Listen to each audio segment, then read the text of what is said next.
Today, my guest is Rachel Ely, and I am so excited to talk to her. She is a mom of four, founder of Nourished Wellness. She is a nutrition business coach, and she helps moms reach their weight loss goals and their health goals, guiding them to implement simple strategies that are easy to fit in their hectic lives. And you guys know I'm all about simple and easy habit choices to live healthier and be better. So Rachel, thanks so much for being on the podcast and sharing what you have. So let's start out with a little bit of how you got into this. Oh, so it kind of started with my own journey. I struggled with my weight for a long time. After baby number one, came off a little easier. Baby number two, about the same. Baby number three, weight wouldn't budge. After each kid, I had to kind of embrace that my life was different. Even though I was already a mom after having one, when you start adding subsequent children, your life changes. It was really me trying to figure out my own nutrition and struggling and realizing I needed help from somebody else. And as a mom, as a woman, it's not always the easiest thing to ask for help, but really like as a mom to invest in yourself. Your kids need stuff, your house needs stuff. There's always something else to pay for. Me taking that moment and saying like, I do need help because I didn't feel comfortable in my skin. I didn't like getting dressed to go out. Like I would fear my closet. I didn't know what to eat. I was so confused. Nutrition labels were confusing, conflicting stuff on the internet. Like one person tells you to eat carbs, the other person tells you they're awful. I just wanted to get a source of information that was legit and was going to help me. So when I hired a nutrition coach, that was game changer for me. I got like legitimate advice that was for me, suited to my lifestyle as a mom of three at the time. And it really just changed that for me. Like I got rid of restrictive mindset that I had, that there was good foods, bad foods. I had to overhaul my whole life if I wanted to be, quote, healthy. And I feel like so many women, so many moms think, oh, I don't have the time right now. There's never going to be the time, right? I now have four kids. I think I've just finally embraced that idea that there's never going to be a time in my life where it slows down. Maybe when my youngest is out of the house, but she's one. So we have a while to go. I think that's just so important for moms to embrace that you're never going to get that moment where you're like, this is the perfect time to address my own health and feel comfortable in my own skin. I got a nutrition coach that inspired me to want to become a nutrition coach and help all the other women out there that were struggling to know how to incorporate being healthy and feeling comfortable in your skin and having the energy you need while being a mom, because it's so different doing it as a mom as opposed to doing it pre-kids when your priorities were different. Figuring that out after having kids is a different game. That is. And I'm glad that you bring that up because most of us do what we do because we struggled with something. So you became what you needed help with, and I needed help with myofunctional therapy and airway and breathing with my daughter. And so I became a myofunctional therapist. That's how it like all works together. And that's why I'm happy that I found you, because I talk about oxygen, water, nutrition, getting enough sleep, and respecting your body. So that's where you come in and why I'm excited to talk to you, because that is the thing that I struggled with was eating and food choices. And how do I work that in? Because my daughter, as she got older, was ice skating. And so we were traveling and staying in hotels and eating out. And that made me just not feel good at all. So trying to incorporate it into your hectic, busy life, when I read that, I was like, yes, we need to talk. Yes. Yeah, because it has to be part of your life when you're busy and part of your life when you're not as busy. As moms, as just a busy person, like there's never going to be nothing that you need to do ever. But if you can navigate it through those really busy times, like for the parents that are traveling with their kids for sports, like if you could navigate a weekend away where the whole weekend is dedicated to your child's game schedule or competition schedule, then you're going to be okay. I had a client the other day and she was like, I'm just so busy. Maybe this wasn't the right time. I was like, there's never a right time. You just have to do it. And if you can navigate it during that really busy season, then you're like golden, because then when it calms down, you're going to be like, okay, I got this. And then you're just going to master those skills over time. It's just, you kind of just have to go with it because you can't wait for that perfect moment. No. And you have to learn how to plan. I think that was the hardest thing for me, was planning and grocery shopping. And then when we traveled, making sure that I had everything cut up and put in a bag. And I was just always on the go. You can have someone like you that can help you with a plan. James Clear wrote a book called Atomic Habits. And he says it's not our habits that are a problem, it's our systems, right? 100%. Yes. So that's where you can help people, is build a system that not only works for them, but what works for their family. Because if you have a picky eater like I did, she might not want to eat the things that I was planning. So then that threw a wrench in the plan as well. Right. Oh, yes. My oldest is a self-proclaimed veggie hater. The word veggie, she just is offended by it. So trying to plan stuff for her, and she's an athlete, she plays lacrosse. So like trying to get her to understand like these things are good for you and they're going to help you when you're on the field. And sometimes when you put it in that perspective for kids, like, what is this going to do for them? Because that's all they care about. How is this going to benefit me? And if, your kid really loves to play sports, or they really love to do, whatever their activity, flip those foods into a way that you're like, well, this is going to benefit you when you're out on the field, or this is going to benefit you when you're sitting, and you're drawing a picture. You're going to have more brain, like your focus is going to be better. However, it's going to benefit them. Trying to figure out snacks for kids. And we have snacks everywhere we go because it never fails. Like my kids will just have had a meal, like a full on dinner, lunch, and we get to a sporting activity and they're like starving, like they hadn't eaten in days. So we always have some sort of snack with us. And sometimes it's, an applesauce pouch, something super simple, or, something a little bit more elaborate, but anything that you can find that is like convenience and your kids are going to eat, I say go for it. That's good. You talked a little bit about it starts with mindset, right? How you're thinking of it and giving yourself grace as a mom, because we do a lot. We're multitaskers. We always put ourselves last, like you said. If someone's struggling in this, what do you recommend besides calling you? These are the things that are happening. Why don't you call me? This is what I can help you with. How can you help? So really like helping them, get in that mindset that it doesn't have to be like a total overhaul, right? Like so many of us think like, oh, I'm going to be healthy. I'm going to start on Monday and I'm going to be healthy. But like, you can't just wake up in the morning and decide you're going to be healthy. Like you said, you have to have some sort of system, and it doesn't have to be all at once, right? Like I did that for years. That was a mistake I made for years. I was that person on Monday or on New Year's or, after the next holiday, I'm going to be healthy. And if I was healthy, I was like full on. And then when I like reached my goal weight or I fit into those jeans I wanted to fit into, I was like, okay, well now I could be done. And then I would go back and then I would gain it back. And so it just kept going back and forth. So really like embracing the small things that you can do every day. So like if I talk with a mom and they're like, I don't know the last time I drank a sip of water, well, then we're probably going to start there because you need water. Sleep, like you mentioned, sleep is so important. And as moms, it's so hard to get solid sleep. My kids have gotten better, but I mean, there's periods of time where every single night, a different child is coming in every couple of hours for whatever reason. And, sometimes it's out of our control, but then I always tell clients to whatever you can control, that's what you worry about, right? So if you can control your bedtime, make it at a time that is going to give you the right amount of sleep, even though it's interrupted, right? And as moms, I'm guilty of this, right? You're like, well, my kids are finally asleep. Now I can breathe. And then you stay up so late, like doing whatever you're doing. And it's hard to find that balance, but really just like embrace those small things, go for a walk with your kids or put some extra veggies on your plate. Or when you go to the store and you buy the veggies and you bring them home, I never put mine in the fridge until they're chopped up. I just leave them out until they're ready and I chop them. So something as simple as having your veggies chopped up could be helpful. So those little things that you can make into a habit over time will eventually compound and you'll eventually create a more healthy lifestyle that you don't really have to think about and doesn't feel overwhelming. Yeah, I agree. That's a really great answer. And you're right. I found that if I washed everything and chopped it up before I put it in there, not only was I likely to grab it, it was likely to not then spoil because I just kept looking at it and didn't use it. So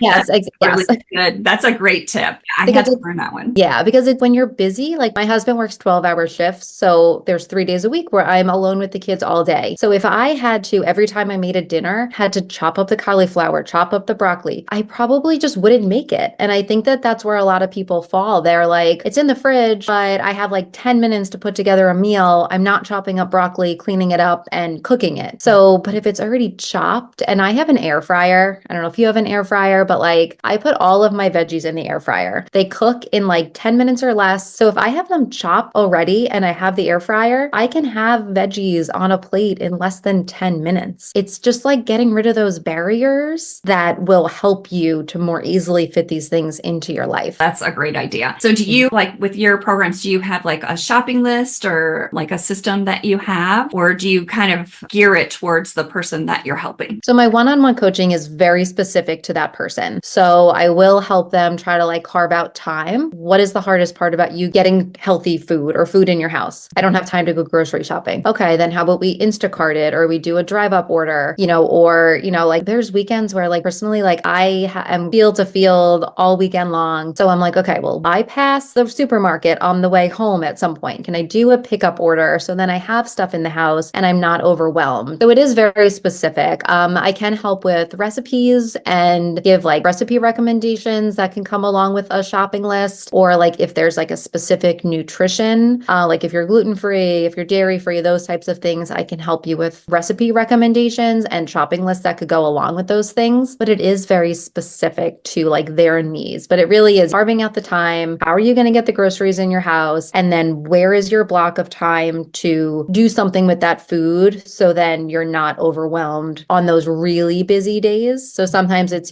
cut up the veggies or make a whole bunch of rice, so then you have it for a few days, or, cut up the potatoes and roast them, so then you have the potatoes, or, just make a big batch of soup and then you can maybe even freeze it if you want. So it's really, just giving them those like tactical skills and strategies so then they can more easily implement it into their days. That's great. And then you talked also about weight loss. So besides the food, what else do you do in your program with weight loss? Right. So I love the idea of focusing on macros. So macros are the big nutrients that you put into your body. So your proteins, your carbs, and your fats. So I have some clients who are counting their macros, right? They have specific numbers. They should be having this many grams of protein, carbs, fat. And then I have some clients that they're like, I am not there yet. I don't know if I'm ever going to get to that point, but they do still need to focus on that balance. So we work on the plate method. You want to get half your plate with some sort of non-starchy veggie, cauliflower, broccoli, carrot, zucchini, those types of veggies, quarter of your plate with a lean protein, a quarter of your plate with a starchy carb. So maybe rice, pasta, potatoes, sweet potatoes, and then some healthy fats in there. So your oils, your nuts, your seeds, butter, cheese, those types of things. So just focusing on that as your plate is really important. So just really like debunking that idea of like good food, bad food, no carbs, yes carbs, keto. What should you be doing? And usually you just need to eat some more protein, maybe less processed carb, and they're good. So it doesn't have to be, I'm going to skip breakfast and I'm going to have a salad for lunch, and then I'm going to have grilled chicken and broccoli every night, because nobody wants to eat that for the rest of their lives. Just trying to get them to understand the balance of their plate. Like I said, some are like more specific and they want to know specific numbers, and that's great. I think when you have the time to do that, I just think as a mom, there's seasons of my life where I've had the time to do that. And then there's seasons where I'm like, I just don't have it. But if I know I'm getting protein, carbs, fats, I feel so much better throughout the day. Yeah, I agree. If you eat more balanced, you have more energy, more sustainable energy. You're right. The sleep is important. So the nutrition, the sleep, the water, and then how you breathe too. That's really important too, because some people hold their breath, and well, some people are fact finders and some people are quick starts. So they're really great out the gate. And that's where that sustainable plan needs to work for you, because you trying to fit that into your routine is really hard. Feeling like you need to exercise too. Like sometimes just going for a simple walk is enough. You don't have to try to, lift weights and go to the gym. You can just do something simple that you can do at home. Right. Yeah. And like for that, it's really like finding something that you enjoy. I have some clients that they're like, I haven't worked out. And I'm like, well, what has made you not work out? So we kind of work backwards. I just didn't feel like it. Okay. Well, what were you going to be doing? Like, what was your workout? Well, I was going to go to the gym and I was going to lift weights for an hour. Okay. Did you just not do it because you didn't want to? No, I don't like going to the gym. Okay. So then let's find something else. Do you like walking? Do you like running? Do you like yoga? Would you lift weights for 10 minutes as opposed to 60, right? So sometimes it's just modifying it, because like, especially if you're just starting out with an exercise routine, if somebody told me that I had to work out 6 or 7 days a week for an hour, I'd be like, no, like I just don't have the energy or the time for that right now.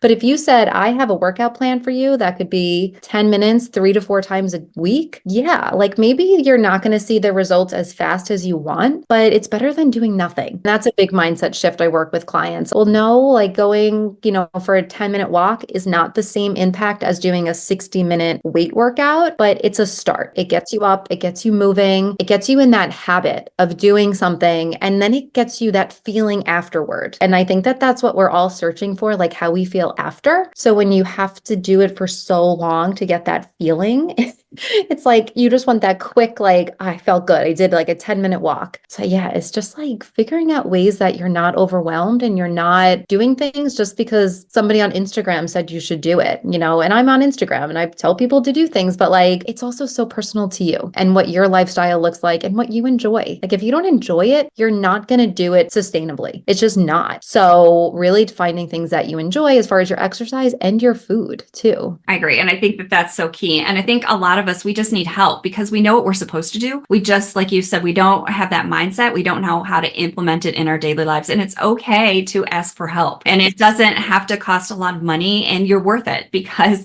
if you're not healthy, I had to learn the hard way. If you don't take the time for you now, you spend your wealth, money that you say you don't have now, time that you say you don't have now trying to get better. I had my friends and family taking care of me. That money that I said I didn't have, I spent 3 times as much having to be in the hospital and having major surgery because I didn't take care of my health to begin with. I think that's the biggest thing that I want people to understand, is that, like you said, it doesn't have to be hard. You just have to do something, and then you'll feel good, because the more you put it off, it's this big cycle, and then it gives you anxiety and depression. It's just simple things you can do, and just finding the right person to help you. Oh, 100%. And like you said, we all like know what we're supposed to do, but sometimes you need that person that's like, hey, did you do that thing? Hey, like, I'm going to check in with you in 2 days and see, did you do that thing? Right. And like, I know when I had a coach, like I was more likely to do what I was supposed to be doing, to reach my goals, because I knew somebody was going to ask me about it. And I wanted to say, yes, I did it, and have some sort of feedback for them. So yeah, finding somebody to keep you accountable. And even if it's not a coach, right? Like if you're like, I really don't have the finances to hire a coach, find a friend, or even utilize your phone, like put reminders on your phone, 10 a.m. and then 3 a.m. Did you drink water today? After lunch, if you want to go for a walk, set a reminder in your phone. So utilizing things you already have could also be great. Although having a person to do it is also, because there's something different about a person asking you as opposed to your phone dinging and you going, okay, got it. It's accountability, and some people need that accountability. Some people don't. You're right. Some people don't. They don't like that. But most of us are, we need community. We need to talk. It's Maslow's theory of hierarchy. You need to meet your basic needs, and community is one of them. And that's why I talked a lot about this, because I think we're not meeting our basic needs. I think our lives are so busy, and we feel like we have to keep up with the Joneses, or we have to put our kids in all these things. And I think COVID changed things a lot, and people realized that they didn't have to do all the things that they were doing, but now they just don't know what to do and how to implement it because our lives were so busy. I know that my life was so busy, and when COVID happened, everything stopped. And then it was just like, now what? It did kind of change things. And even like where I work, it's hard to find people to work because a lot of moms didn't go back to work. They had to be home. Their kids were off. Again, now moms are just starting to be like, okay, now it's time for me to put myself first again. Right. Yes. Yeah. COVID changed so much. Like, yeah, I think it did really force people to slow down and realize like, no, you don't have to have your kids in all of this. But then I think there's also the flip side where people like feel almost like, well, my kid missed out on like 2 or 3 years of all of these things. So now I'm going to put them in all the things. Right. So I think that it like people kind of went one of 2 ways, and it is hard. It's hard to find that balance as a parent of like not completely overwhelming yourself, but still giving your kid opportunity. But yeah, COVID changed a lot of stuff. Some for the better, some for the worse. But yeah, and I feel like we're still kind of like coming out of the fog. At least I am. So. I agree. And for me, I made my life so busy, so I didn't have to deal with things that were going on in my life. And I think that's why I didn't put myself first. I didn't put my health first. And then I crashed, and my body was like, oh no, we're not doing this anymore. So if you're not going to do something, then I'm taking over. And that's what happened in my case. So that's why I created this podcast, and I talk a lot about this, because I don't want someone to go through the things that I went through. Because of my mindset as a mom, I felt like I didn't have time. I didn't have the money, and I didn't think it was important until it was. So, yes, yeah. Our bodies are so smart, and your body was probably giving you so many signs like slow down, you need to focus on your health. And you're just like, oh, whatever, I have something else to do, and this is, I'm not saying just you specifically. I think all moms do this because you're like, well, right now I'm raising my kids and then it'll be my time. But if you want to be around to raise your kids, you need to be a priority too. And you also need to teach your kids that too, that like, it's okay to take some time and exercise.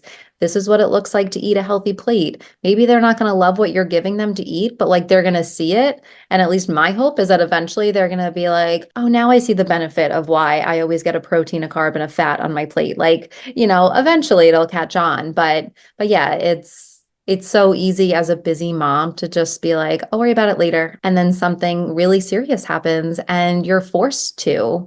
And it does kind of encourage that mindset of, okay, now I really do need to think about my health because I want to be around for my kids and maybe grandkids and just, live a long life where I'm active. Yeah, I totally agree. So that's why we talk about this stuff on the podcast. And thanks for you guys for listening. And I think, talking to other people versus just hearing me talk and hearing their stories and seeing that you're not the only one. We all struggle with this as moms. And I think sometimes it's just not talked about unless you're in those groups. If you're isolated, listening to podcasts and finding people that can help you are going to be really great. So Rachel, thanks again for sharing all this with me. And then do you offer anything else one-on-one, or do you do mostly one-on-one? So I do one-on-one coaching, but then I also do have a group program that'll open up again come like late spring, early summer. And that is almost like the foundations of kind of what you need. So we work on the mindset piece, how to implement exercise that you enjoy, how to get your family involved. So all of those pieces. It's called Nourish. That's awesome. Well, thank you for sharing that. And I will put your link in the notes, but for people that are listening, if they would like to work with you, reach out with you and learn more, how do they get a hold of you? So I'm on Instagram mostly. I'm at Nourished Mom Wellness. You can always DM me over there, or you can email me. And then my website is rachelelycoaching.com. Okay. Well, that is great. Thank you so much for taking the time to share what you do, your information, and your story with us. I know that lots of moms that are listening can benefit from that. So I really appreciate it. Yeah, this was fun. Thanks.